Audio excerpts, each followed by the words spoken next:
Kumbaga sa laban, may nag-win na sa finish line. Sealed na ang pagluklok kay Senator Win Gatchalian bilang Senate President nang nakakumpleto ang 13 votes. Nangyari ito matapos mag-over the backod ang ika-13 miyembro ng majority bloc na si Senator Joel Villanueva. Narito ang report. So help me God. So help me God.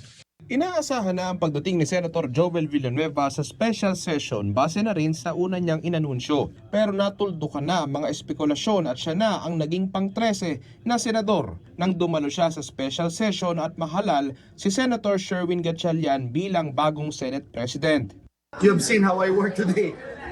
I'm almost at the floor. Sir, nag-ausap kayo sa Nalan? Senator Alan. Yes, I did. Kumusta yung... Brothers, we're brothers at the end of the day. Pati committee chairmanships at memberships, unti-unti na ring nabubuo. Si Senator Erwin Tulfo ang tuluyang humawak ng Senate Blue Ribbon Committee. Vice Chair niya, sina Senator Ping Lacson at Senator Kiko Pangilinan. Kung tatanungin si Lacson na dating chairman ng komite, Number one, I am tired of losing old friends and creating new enemies.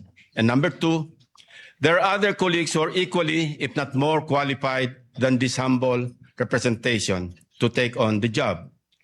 If there were no takers, I was willing, albeit with a heavy heart, to retain. bagamat hindi present ang grupo ni dating Senate President Alan Peter Cayetano noong botohan, dumalo sila sa sesyon kinahapunan pati na sa Commission on Appointments. Makikita pang nagkabatian si Gatchalian at ilang mga kagrupo ni Cayetano.